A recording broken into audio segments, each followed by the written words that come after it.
कभी कभी हम जिन चीजों को महज मनोरंजन या जानकारी के लिए देखते हैं, उनके पीछे की हकीकत चौंकाने वाली हो सकती है। हाल ही में भारत में एक ऐसा ही मामला सामने आया जिसने लोगों को हैरानी में डाल दिया। कुछ लोगों को पाकिस्तान के लिए जासूसी करने के आरोप में गिरफ्तार किया गया है और इसमें सबसे ज्यादा चौंकाने वाली बात ये रही कि इनमें से एक नाम उस महिला का है जिसे लोग ट्रैवल ब्लॉगर के तौर पर जानते थे, ज्योति मल्होत्रा। ज्योति मल्होत्रा का नाम कई लोगों के लिए जाना पहचाना हो सकता है, खासकर उन लोगों के लिए जो YouTube पर ट्रैवल से जुड़ा कंटेंट देखते हैं। उनका चैनल ट्रैवल विद जो एक पॉपुलर चैनल था। वो सिर्फ भारत के ही नहीं बल्कि विदेशों के भी ट्रैवल एक्सपीरियंस अपने फॉलोअर्स के साथ शेयर करती थी। वीडियो का अंदाज ऐसा था कि देखने वाले को लगे कि सब कुछ सहज, आम और भरोसेमंद है, लेकिन जो कुछ पर्दे के पीछे चल रहा था वो एकदम अलग निकला। यह मामला इसलिए भी जरूरी हो जाता है क्योंकि ये दिखाता है कि कई बार चीजें जैसी दिखती हैं वैसी होती नहीं। हम किसी को ऑनलाइन देखकर उसे पूरी तरह से समझ लेने का दावा कर बैठते हैं, लेकिन असलियत कुछ और होती है। इस केस में जो बाकी 5 लोग गिरफ्तार हुए हैं, उनके साथ ज्योति का नाम सामने आना ये बताता है कि जासूसी जैसे गंभीर मामले अब सिर्फ किसी खास सेक्टर तक सीमित नहीं हैं। ये सोशल मीडिया, यूट्यूब, यहाँ तक कि हमारे रोजमर्रा के वर्चुअल इंटरेक्शन तक फैल चुके हैं। और शायद यही सबसे जरूरी बात है समझने की कि अब हमें हर चीज को एक नई नजर से देखना होगा। किसी भी चीज को सिर्फ उसकी बाहरी चमक दमक से जज नहीं किया जा सकता,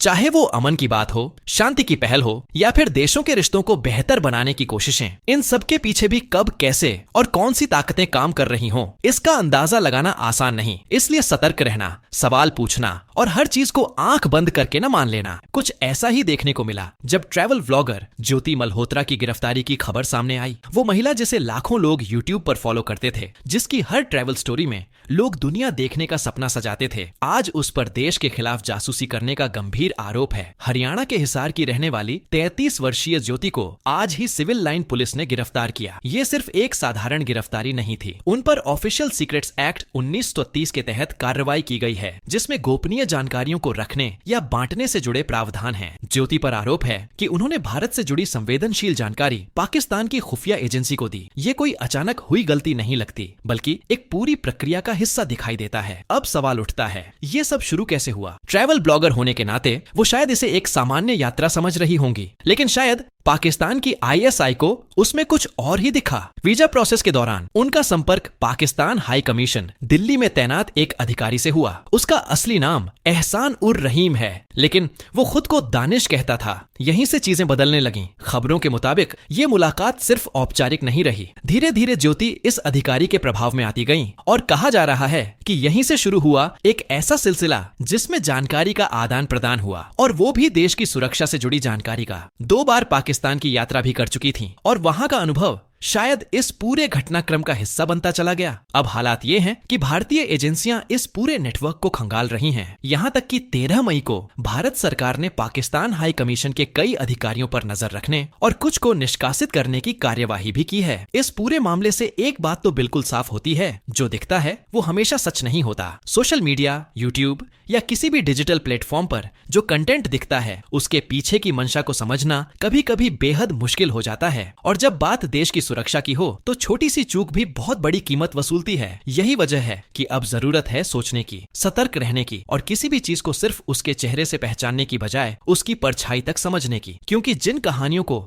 हम सैर सपाटे का जरिया मानते हैं, कभी कभी वो सरहद पार साजिशों का जरिया बन जाती हैं। कई बार चीजें सामने तब आती हैं जब बहुत कुछ पीछे से निकल चुका होता है। ज्योति मल्होत्रा का मामला भी कुछ ऐसा ही है। बाहर से देखो तो एक ट्रैवल व्लॉगर, लाखों सब्सक्राइबर्स, खूबसूरत जगहों की वीडियो और एक ऐसा प्रोफाइल जो भरोसा पैदा करता है, लेकिन उस भरोसे की परत के नीचे जो कुछ भी चल रहा था वो देश की सुरक्षा से जुड़ा एक बड़ा खतरा बन चुका था। साल 2023 की शुरुआत में ज्योति का संपर्क पाकिस्तान हाई कमीशन दिल्ली में मौजूद एक व्यक्ति से हुआ। नाम दानिश बताया गया, लेकिन असल में वो था एहसान उर रहीम, जो पाकिस्तान की खुफिया एजेंसी ISI के लिए काम करता था। ये वही व्यक्ति है जिसे भारत सरकार ने हाल ही में पर्सोना नॉन ग्राटा घोषित किया, यानी अब उसे देश में रहने की इजाजत नहीं है और भारत छोड़ने का आदेश दे दिया गया है। इसी दानिश ने ज्योति को पाकिस्तान के कुछ और लोगों से मिलवाया। वो लोग सिर्फ आम नागरिक नहीं थे, बल्कि पुराने पाकिस्तानी मिलिट्री अफसर या खुफिया नेटवर्क से जुड़े ऑन ऑपरेटिव माने जा रहे हैं। अली एवान, शाकिर अलियाज, राणा शहबाज, ये वो नाम हैं जिनसे ज्योति की मुलाकात कराई गई और फिर ट्रैवल ब्लॉगिंग की एड में शुरू हुई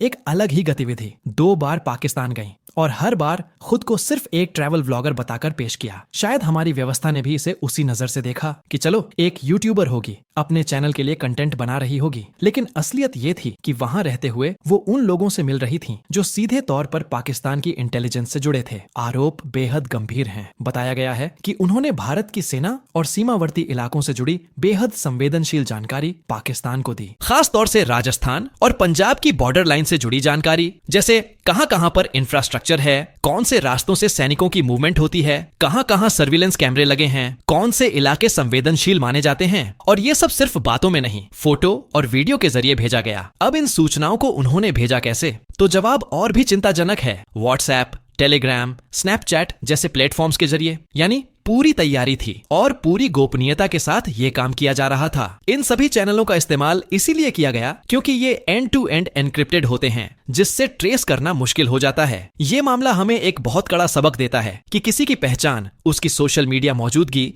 या उसकी लोकप्रियता, ये सब उसकी नीयत की गारंटी नहीं होती। और जो लोग खुले तौर पर भरोसा जीतते हैं, वो जरूरी नहीं कि पर्दे के पीछे भी उतने ही साफ हों। ये सिर्फ एक महिला की गिरफ्तारी नहीं है, ये एक पूरा नेटवर्क उजागर होने की शुरुआत है। और यही वजह है कि हमें न केवल इन घटनाओं को समझना चाहिए, बल्कि उनसे सीखकर सतर्क भी रहना चाहिए, क्योंकि जासूसी अब सिर्फ फिल्मों की स्क्रिप्ट नहीं रह गई। ये हमारे YouTube होम पेज और सोशल मीडिया फीड में भी मौजूद हो सकती है। जिस दुनिया को हम अपनी स्क्रीन पर देखकर सुरक्षित मानते हैं, वहाँ कई बार खेल बहुत गहरे और खतरनाक होते हैं। ज्योति मल्होत्रा का मामला तो सामने आ ही चुका है, लेकिन इससे जुड़ी परतें अब भी खुलना शुरू ही हुई हैं। जो कुछ सामने आ रहा है वो सिर्फ एक व्यक्ति की कहानी नहीं है, ये उन तमाम कोशिशों का हिस्सा लगता है जहाँ दुश्मन देश भारत के आम नागरिकों को फांसने की योजना पर काम कर रहा है। ज्योति के केस में सिर्फ ट्रैवल ब्लॉगिंग की एड नहीं थी, बल्कि एक पूरी साजिश थी जो बहुत सावधानी से बुनी गई थी। पाकिस्तान से जुड़े जिन लोगों से उनका संपर्क था, उनके असली नाम छिपाए गए। किसी ने खुद को अरुण भाई बताया, किसी ने नाजिया दी, ताकि बातचीत में यह लगे ही नहीं कि बात किसी विदेशी एजेंट से हो रही है। यह सब नाम सिर्फ पर्दे थे, असल पहचान छुपाने के लिए। इन कामों के बदले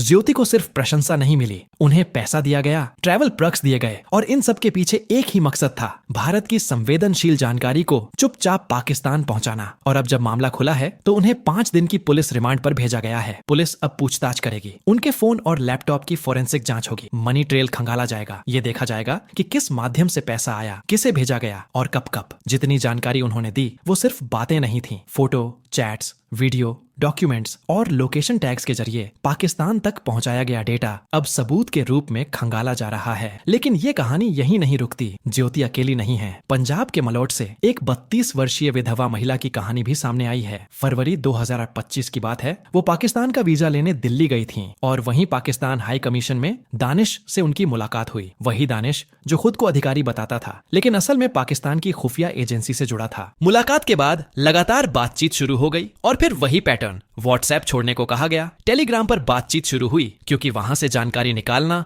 और ट्रेस करना ज्यादा मुश्किल होता है। लेकिन यहाँ दानिश की चाल और गहरी थी। उसने भावनात्मक जाल बिछाया, प्यार और शादी का झांसा दिया। उसे पता था कि किसी अकेली महिला को फंसाना, उसे भावनात्मक रूप से जोड़ लेना शायद और आसान होता है। और फिर उसके जरिए वो वही सब करवाना चाहता था जो ज्योति के साथ किया गया। ये सब बातें सिर्फ एक जासूसी केस की रिपोर्ट नहीं है, ये उस खतरनाक सच्चाई की झलक है जहां दुश्मन देश हमारी भावनाओं, रिश्तों और डिजिटल भरोसे का इस्तेमाल कर हमें ही कमजोर करने की कोशिश कर रहा है। इसलिए जरूरी है कि हम अब सिर्फ सतर्क नहीं रहें, बल्कि सजग भी रहें। हर मुस्कुराता चेहरा भरोसे के लायक नहीं होता। हर स्क्रीन के पीछे की मंशा वही नहीं होती जो सामने दिखाई देती है। और यही वजह है कि अब हर नागरिक की जिम्मेदारी है खुद को जागरूक करने की और अपने देश की सुरक्षा में अनजाने ही सही पर हिस्सेदार बनने से बचने की। कई बार जो चीजें हमें ऑनलाइन बहुत सामान्य लगती हैं, उनके पीछे की सच्चाई बेहद गंभीर और गहरी होती है। ज्योति मल्होत्रा का केस इसका ताजा उदाहरण बन चुका है। शुरुआत में यह सब एक YouTube चैनल, ट्रैवल ब्लॉगिंग और पाकिस्तान की संस्कृति को जानने की जिज्ञासा की तरह दिखता है। लेकिन जैसे जैसे परतें खुलती गईं, सामने आया कि वो सिर्फ एक मामूली व्लॉगर नहीं थी, वो एक ऐसे नेटवर्क का हिस्सा थी जो भारत के खिलाफ खुफिया काम कर रहा था। जांच एजेंसियों का कहना है कि ये सिर्फ एक व्यक्ति का मामला नहीं है, ये एक बड़ा जासूसी रैकेट था जो खास तौर पर हरियाणा और पंजाब में सक्रिय था। अभी तक इस पूरे मामले में 6 लोगों को गिरफ्तार किया जा चुका है। इनमें से कुछ लोग इन्फॉर्मेंट थे, कुछ फंड हैंडल करते थे और कुछ लोकल फैसिलिटेटर के रूप में काम कर रहे थे। इस नेटवर्क का तरीका बेहद चालाकी से तैयार किया गया था। ये लोग भारत के नागरिकों को पाकिस्तान के पक्ष में एक नरम छवि गढ़ने के लिए इस्तेमाल करते थे। जैसे किसी ट्रैवल व्लॉगर को पाकिस्तान भेजा जाता, वहाँ की इमेज पॉजिटिव दिखाने को कहा जाता, ताकि भारत में बैठे दर्शकों के मन में पाकिस्तान को लेकर एक सहानुभूति पैदा की जा सके। ये सब एक बहुत सूक्ष्म लेकिन खतरनाक प्रोपेगेंडा का हिस्सा था। सिर्फ सोशल मीडिया पर कंटेंट बनाना ही नहीं, बल्कि बॉर्डर एरिया में जो भारतीय सेना की गतिविधियां हैं, वहां से जुड़ी जानकारियों को भी चुपचाप इकट्ठा किया जा रहा था। राजस्थान और पंजाब के बॉर्डर इलाकों में रणनीतिक डेटा को पाकिस्तानी एजेंसियों तक पहुंचाया जा रहा था, चाहे वो सैनिकों की मूवमेंट हो, सर्विलांस पैटर्न हो या फिर इंफ्रास्ट्रक्चर से जुड़ी जानकारी। और ये सब सिर्फ तकनीकी जासूसी से नहीं हो रहा था, इसमें सोशल इंजीनियरिंग का इस्तेमाल किया गया। लोगों को भावनात्मक रूप से, आर्थिक रूप से या फिर किसी वादे के तहत फंसाया गया। जैसे एक महिला को शादी का वादा करके फंसाया गया, तो किसी को प्यार में उलझाया गया, फिर उनसे ऐसी चीजें करवाने की कोशिश की गई जो देश की सुरक्षा के लिए खतरा बन जाए। अब जब इन चीजों की जानकारी बाहर आ रही है, तो सिर्फ पुलिस या जांच एजेंसियां नहीं, बल्कि विदेश मंत्रालय और गृह मंत्रालय भी एक साथ काम कर रहे हैं। पाकिस्तान हाई कमीशन के साथ जिन जिन का संबंध रहा है, उन पर नजर रखी जा रही है। बीएसएफ और आर्मी को भी आदेश दिए गए हैं कि जिन लोकेशंस की जानकारी लीक हुई है, वहां तत्काल बदलाव किए जाएं और सुरक्षा खड़ी की जाए। ये पूरा मामला ऐसे समय में सामने आया है जब ऑपरेशन सिंदूर के बाद पूरे देश में सुरक्षा एजेंसियां एक्टिव हैं। पब्लिक का भी इस मामले में रिएक्शन काफी तीखा है। जो लोग ज्योति को जानते थे, उनके लिए ये खबर किसी सदमे से कम नहीं। कई लोग इसे अभिव्यक्ति की आजादी के गलत इस्तेमाल के तौर पर देख रहे हैं, लेकिन यह भी सच है कि पिछले एक साल में इस तरह के कई मामले सामने आए हैं। अप्रैल में एक बीएसएफ जवान पकड़ा गया, मार्च में राजस्थान से 2 लोग और पिछले साल करीब 20 लोग देश भर से अरेस्ट किए गए थे, जो इसी तरह की जासूसी गतिविधियों में शामिल थे। अगर ज्योति मल्होत्रा समेत अन्य पर लगे आरोप सिद्ध हो जाते हैं, तो उन्हें 7 से 14 साल की सजा हो सकती है। अगर फॉरेन फंडिंग की पुष्टि होती है, तो उनकी संपत्तियों को भी जब्त किया जा सकता है। अब सवाल सिर्फ सुरक्षा का नहीं है, बल्कि इस बात का भी है कि सरकार को सोशल मीडिया की इस नई चाल को कैसे रोकना है, क्योंकि अब दुश्मन देश सिर्फ बॉर्डर पर नहीं, बल्कि हमारी स्क्रीन के भीतर घुस चुका है। और इस लड़ाई में जीतने के लिए हमें अपनी सतर्कता का स्तर भी काफी ऊपर उठाना होगा।